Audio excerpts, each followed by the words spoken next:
जों दिन्थिगासिनो दं थांनाय हराव टंलायाव गुलि गावजाना जोखोम जानाय नुथाय। अदालगुरि टंलायाव गुलि गावनायजों सानै जोखोम। थांनाय हराव अदालगुरि जिल्लानि टंला जालुकबारियाव सिखावफोरा गिख्रंथाव गुलि गावना सानै सुबुंखौ गोब्राब जोखोम खालामना गालांदों। जालुकबारिनि गौतम बरुवा आरो बिथांनि बिसि बबिता बरुवानि न'आव हरनि 11 रिंगायाव सिनाय मोनै दुथांफोरा हाबफैना रां दाबि खालामफैयो। बिगुमाजों नारा नाथा नांज्लायनायाव दुथां सिखावफोरा गौतम बरुवाखौ आखाइ फारसेयाव गावना गालाङो आरो बिथांनि बिसि बबिता बरुवानि आखायावबो गुलि नाङो। दायो जोखोम जानाय गौतम बरुवा आरो बबिता बरुवाखौ फाहामथाय होनो गुवाहाटी नारायण हस्पिटालाव लाना थाङो। News desk report news 24 Bodoland. মই এখন ঘৰৰ সৰু ছোৱালী হয়। আমাৰ দেউতা ঢুকুৱা আজি ধৰক 25 দিনমান হৈছে আৰু তেতিয়াৰ পৰা দেউতা ঢুকাৰ পৰা ইয়াতে আছোঁ আমি।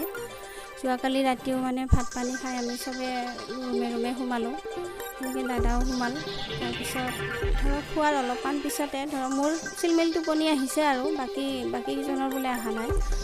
তাৰপিছত মানে পিছপিনে কিবা টিঙৰ শব্দ শুনিলোঁ, বেৰা ভাঙি যেন কোনোবা আহিছে সেনেকুৱা শব্দ শুনিলোঁ। শুনাৰ পিছত মানে মোৰ বাইদেউ ছোৱালী এজনীও থাকে, তাই মানে দৰজাখন খুলি চালে আৰু চাওঁতে তৰ্ক লাগি আছিল মানুহ। এজন মানুহ দুজন আছিল আৰু আমি দেখাত দুজনেই দেখিছোঁ, বাহিৰত আৰু দুজন আছিল নেকি সেইটো নাজানো। তাৰপিছত তাই মানে দৰজাখন খুলি চালে আৰু তেতিয়া ভাবিছোঁ কিজানি এনে তৰ্ক লাগি আছে, মানে সেইটো ভবা নাই যে এনেকুৱা ডকাইত আহিব বুলি। তাৰপিছত তাইক ক'লোঁ তই ছোৱালী মানুহ তই ভিতৰত থাক। তাইক সেনেকৈ কৈ মই ওপৰেদি চালোঁ। চাওঁতে পিছত দেখা পালোঁ যে দাদাৰ লগত মানুহজনী তৰ্ক লাগি আছে আৰু ফাৰ্ষ্ট টাইম দাদাক মাৰিছে খুব। মাৰি কিনে মানে কৈছে ক'ত পইচা থৈছ, পইচাবিলাক উলিয়াই দে। তাৰপিছত দাদাই কৈ আছে নাই মোৰ দেউতা ঢুকুৱা আজি ইমান দিন হোৱা নাই, মোৰ হাতত পইচা পাতিও নাই, মোৰ এজন সৰু ল'ৰা আৰু এটা সৰু ছোৱালী আছে।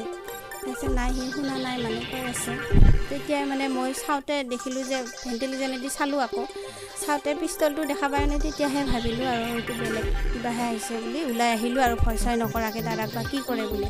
তেতিয়া বৌও ওলাই আহিল, ময়ো ওলাই আহিলোঁ। মানুহজনে মানে ঠেলি দাদাক ৰাস্তালৈকে লৈ গ'ল। দাদাও তেতিয়া সাহস কৰি মানে মানুহজনক গাবৰা মাৰি ধৰিব বিচাৰিছিল। ঠিক তেনেকুৱা টাইমতে মানে গুলিটো কৰি দিলে আৰু তেতিয়া গুলিটো কৰোঁতে দাদাৰ হাতত লাগি বৌৰ হাততো লাগিল। গৌতম বৰুৱা, বৌৰ নাম ববিতা বৰুৱা। হয়, দুজনৰ হাততো লাগিছে। বৰ্তমান সিহঁতে নাৰায়ণত আছে। বহুত ৰাতি হোৱা নাই, 11টা 20-25 মান হৈছে আৰু ৰাতি হোৱা নাই।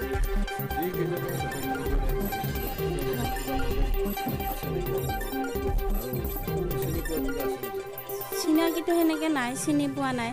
ৰাতিৰ কথা আৰু সন্দেহো সেনেকৈ বেলেগৰ পৰা সন্দেহ নাই। তেওঁলোকক শাস্তি দিয়াটো বিচাৰোঁ। পুলিচে যাতে সিহঁতক ভালদৰে তদন্ত কৰি এনেকুৱা যাতে আৰু আন বেলেগৰ লগত নহয় আৰু যিখিনি আমাৰ লগত হৈছে। আমাৰ দেউতা ঢুকুৱাও আজি ইমান দিন হোৱা নাই।